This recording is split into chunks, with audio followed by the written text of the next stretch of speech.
O prato que te alimenta hoje é o mesmo que te interna amanhã. E a mão que te vende o veneno no mercado é a mesma que te oferece o antídoto na farmácia. Você não é um paciente, você é uma assinatura mensal de lucro em um sistema que te quer vivo, mas nunca saudável.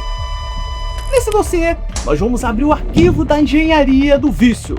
E você vai entender o porquê que os alimentos que você vê na prateleira não foram feitos para te nutrir, mas sim para te viciar. Desenhados em laboratório com um único objetivo: garantir que você nunca consiga parar de comer. Vou te mostrar como o açúcar, disfarçado em quase tudo que você compra, age como um interruptor no seu cérebro. Uma técnica de controle que as grandes marcas usam para fabricar clientes para toda a vida. Vamos analisar a verdade incômoda. Por que a medicina é brilhante para salvar a sua vida em uma emergência, mas parece imponente diante das doenças que te acompanham por anos? E o ponto central, eu vou revelar um modelo de negócio silencioso que une a indústria da comida com a indústria farmacêutica, criando um ciclo que você é o combustível e o lucro deles é o destino final. E junto com esse manual, ele soltou uma lista de medicamentos. Então, para esquizofrenia, 3 vezes por dia dá isso. Para psicose maníaco-depressiva, 2 vezes por dia você dá,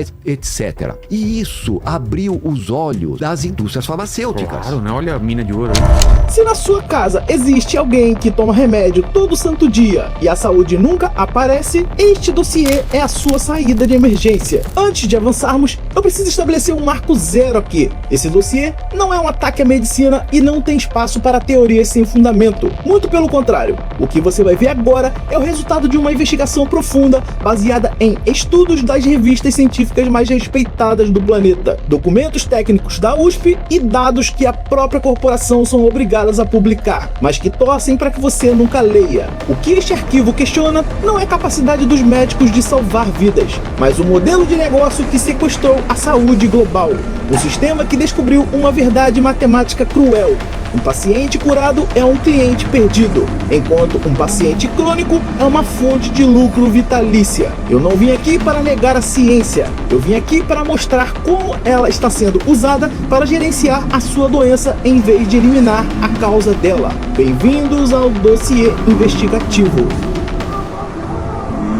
Deixa eu abrir o jogo com você sobre o que me empurrou para dentro desse buraco. Há pouco tempo, eu acompanhei de perto a rotina de um parente muito próximo. Ele começou com uma queixa comum, a pressão um pouco acima do normal.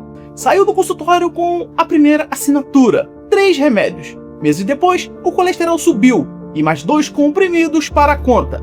Logo veio o diagnóstico de diabetes 2, mais um frasco na prateleira. E em menos de 3 anos, ele não era mais uma pessoa cuidando da saúde. Ele era um terminal de consumo. 6 remédios por dia e nenhuma das consultas o médico perguntou o que ele colocava no prato, ou quantas vezes ele se mexia por semana, ou como estava o seu sono. E quando eu parei de olhar para os frascos e comecei a investigar quem lucrava com aquela coleção de receitas, o que eu encontrei me tirou o sono por várias noites. Eu percebi que meu parente não estava sendo tratado, ele estava sendo fidelizado. E é esse material que a maioria prefere ignorar, que eu trouxe hoje para o nosso dossiê. O ataque à sua saúde começa antes mesmo de qualquer pílula entrar em cena. Ele começa no corredor do supermercado, em produtos que foram desenhados para serem irresistíveis por você. Existe uma palavra que a indústria usa nos bastidores, mas que você nunca verá no rótulo: hiperpalatabilidade. É um termo técnico para uma arma química. A combinação precisa de gordura, açúcar e sal, calculada para causar um curto-circuito no seu cérebro. Não é coincidência que você não consiga comer apenas um. Grandes corporações investem bilhões em laboratórios para encontrar o que o pesquisador Howard Moskowitz batizou de Bliss Point, que é o ponto de êxtase. O objetivo não é o sabor, é a compulsão. Ele mapeia a fórmula exata para que o seu cérebro grite "quero mais", antes mesmo de que seu estômago consiga dizer "estou satisfeito". É uma engenharia feita para desativar o seu freio biológico e instalar uma necessidade artificial. Os dados mostram que essa estratégia funciona perfeitamente no Brasil. Um estudo massivo publicado na revista The Lancet com a participação de pesquisadores da USP, revelou um cenário alarmante: o consumo dobrado. Desde os anos 80, o consumo de alimentos ultraprocessados no Brasil saltou de 10% para 23% de tudo o que comemos. E o risco confirmado: em 92 de cada 100 estudos analisados, o consumo desses produtos estava diretamente ligado ao aumento de pelo menos uma doença crônica grave. Isso não é um erro de percurso, é o resultado planejado de produtos desenvolvidos para criar um hábito que o corpo não consegue quebrar sozinho. Entenda a lógica perversa: a comida ultraprocessada fabrica o paciente. O sistema de saúde então entra com o medicamento para gerenciar esse paciente. É um negócio perfeito: um setor que cria o problema e o outro vende a manutenção da sobrevivência. Eles não precisam que você se cure, eles precisam que você continue consumindo, primeiro no mercado e depois na farmácia. A indústria alimentícia gastou décadas e fortunas descobrindo como fazer um produto que você não consegue parar de comer. E o resultado está nos dados: o consumo dobrou e as doenças crônicas aumentaram no mesmo ritmo. Mas ainda falta a peça que transforma isso num sistema. E ela está escondida em algo que provavelmente você consome todos os dias sem saber o que é. Se você conhece alguém que não vive sem um ultraprocessado, esse vídeo precisa chegar nessa pessoa agora. Se existe um ingrediente que sustenta toda essa estrutura, ele se chama açúcar. Mas esqueça o que você acha que sabe. O que eu vou te mostrar agora vai mudar a sua forma de ler qualquer rótulo daqui em diante. A indústria aprendeu que você está mais esperto e evita a palavra açúcar. Por isso, eles criaram uma tática de guerra. Colocaram nas embalagens os ingredientes separados. Eles usam mais de 50 nomes diferentes para a mesma substância: maltodextrina, xarope de milho, dextrose, sacarose, glicose, frutose e assim vai. Ao espalhar esses nomes na lista de ingredientes, eles garantem que o açúcar nunca apareça em primeiro lugar. Esconde o fato de que aquele produto é uma bomba de glicose disfarçada. Não é força de expressão. Pesquisas de neuroimagem provam que o açúcar refinado ativa no seu cérebro as mesmas áreas de recompensa que substâncias pesadas, como por exemplo aquelas coisinhas ilícitas. O design do produto não é feito para te alimentar, é feito para causar abstinência e compulsão. A indústria conhece esse mecanismo de vício e utiliza como ferramenta de fidelização forçada. Enquanto você acha que não tem força de vontade, a química deles está trabalhando contra o seu sistema nervoso. Mas o açúcar tem um cúmplice silencioso: os óleos vegetais refinados, soja, milho, girassol e etc.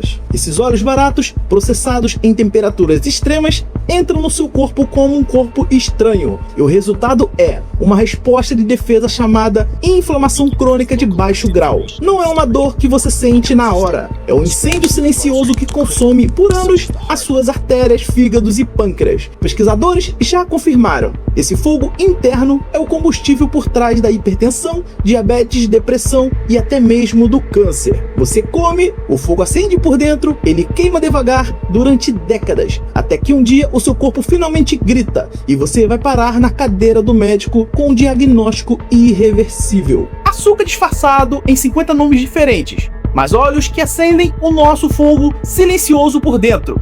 Essa é a receita que os produtos do supermercado usam para te entregar, ao longo dos anos, direto para uma cadeira de consultório. Já parou para pensar por que os remédios de pressão nunca têm uma data para acabar? Se até aqui parecia que o problema era só a comida, o que vem a seguir mostra que a comida é só o primeiro ato. No segundo ato, eu vou te mostrar o documento que prova que a cura pode ser um péssimo negócio para os acionistas. Aqui, a nossa conversa sobe de nível. Eu preciso ser muito preciso no que eu vou dizer. A medicina moderna é um dos maiores milagres da humanidade. Cirurgias complexas, vacinas que erradicam pragas e tratamento de emergência que salvam milhões de vidas. Isso é indiscutível e merece o nosso respeito. O problema não está na medicina de emergência. O problema está no modelo de gestão de doenças crônicas. Existe um defeito estrutural no sistema que vai muito além da competência do seu médico. É uma questão de incentivos financeiros. Olhe para os números, porque eles não mentem. Nos últimos 25 anos, a população brasileira cresceu 29%,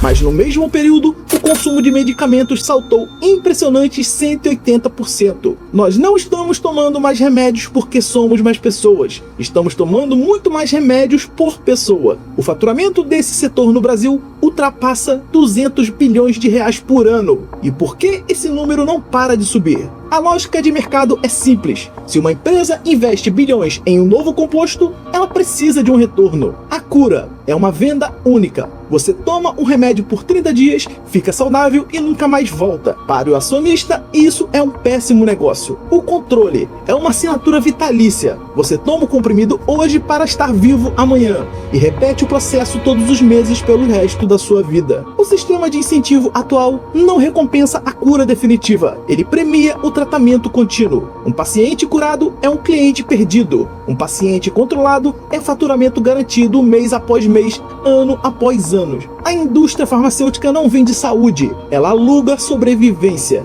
E se você acha que as diretrizes médicas são totalmente independentes, olhe para quem financia essas pesquisas. Um levantamento independente revelou que 88% dos autores de estudos que defendem certos alimentos processados tinham vínculos financeiros com a própria indústria. O mesmo princípio molda o que chega até o seu médico, quando quem paga pelo teste é o mesmo que lucra com o resultado. A resposta raramente será: você não precisa desse remédio. Isso não é uma teoria da conspiração, é apenas como o dinheiro funciona. No tabuleiro desse mercado, a saúde é o campo de jogo e a sua dependência é o prêmio principal. A indústria farmacêutica cresceu 6 vezes mais do que a população, e o modelo que sustenta esse crescimento favorece o tratamento contínuo ao invés de uma cura definitiva. Agora vamos juntar tudo em uma única imagem que vai fazer o ciclo completo fazer sentido só de uma vez. Porque quando você entende como a comida te adoece e o remédio que te controla fazem parte do mesmo sistema, a forma como você enxerga qualquer ida ao supermercado ou a qualquer consulta em um médico vai ser diferente para sempre. Chegamos ao ponto onde tudo que você viu até aqui se encaixa em uma única fórmula. Esqueça as teorias das conspirações fantasiosas. O que temos aqui é algo muito mais real e perturbador. A observação de como dois setores gigantes, seguindo apenas a sua própria lógica de lucro, criaram um ciclo que se retroalimenta e que você está no centro. Vamos montar esse quebra-cabeça passo a passo. Passo número 1. O cavalo de Troia biológico. A indústria alimentícia desenvolve produtos com combinações químicas calculadas, açúcar, gordura e sal, para hackear o seu cérebro. Eles são baratos e estão em toda esquina e têm propagandas multibilionárias. O consumo regular gera inflamação crônica. E o resultado? Doenças que chegam em silêncio. Pressão alta, diabetes, gordura no fígado e dores articulares. O passo 2. O gerenciamento de sintomas. Você vai ao médico, ele tira o diagnóstico e aplica o protocolo padrão. Medicamentos de uso contínuo. Os números nos seus exames melhoram, mas a causa, o padrão alimentar que incendiou seu corpo, raramente é o foco. O fogo é controlado, mas o combustível continua sendo jogado lá dentro todos os dias. E o passo 3, a reação em cadeia. Como a causa continua lá, surge uma segunda doença e depois a terceira. Em poucos anos, você não é mais a mesma pessoa. Você é uma prateleira de farmácia ambulante, tomando 6, 7 remédios por dia e se perguntando por que, apesar de seguir o tratamento, você nunca se sente bem de verdade. O problema não são os médicos. A maioria trabalha com dedicação extrema dentro do que o sistema permite. O problema não são os remédios. Muitos cumprem o que prometem. O erro está no design do sistema. Ele não foi desenhado para resolver a causa. Ele foi desenhado para gerenciar o sintoma. E gerenciar o sintoma, indefinitivamente, é o que gera receita recorrente para os dois lados. Um paciente que muda o seu estilo de vida, reverte o diabetes e abandona os remédios, é uma vitória humana extraordinária, mas é um prejuízo financeiro catastrófico para a indústria de ultraprocessados e para a Big Pharma ao mesmo tempo. Não precisa de uma sala secreta com vilões de terno combinando como te adoecer. A realidade é mais banal. São dois sistemas maximizando os lucros.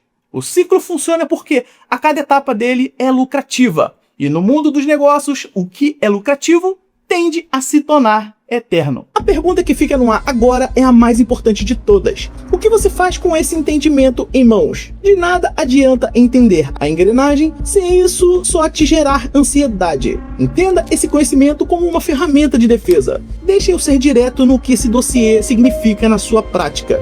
As suas escolhas no corredor do mercado não são neutras. Atrás de cada embalagem colorida, existe uma equipe de engenharia biológica que passou anos estudando como te capturar. Saber disso não vai mudar a sua vida em 24 horas, mas vai criar algo poderoso: a hesitação. No momento em que você parar, olhar o rótulo e hesitar, o sistema já perdeu. Essa pequena pausa é o primeiro passo para retomar o controle do seu corpo. Quando você se senta na cadeira do médico, você não é apenas um paciente, você é o dono da sua vida. Agora você tem argumentos para perguntar: doutor, além da prescrição, o que causou isso tudo? Existe uma mudança na rotina que você pode eliminar a necessidade desses remédios no futuro? Um profissional comprometido com a saúde vai te ouvir com seriedade, e se a resposta for um silêncio ou apenas tome o comprimido e volte o mês que vem, talvez seja o momento de buscar uma segunda opinião. A saúde da sua família não é decidida na farmácia, ela é decidida no que entra na sua despensa no sábado de manhã. A geração anterior à nossa,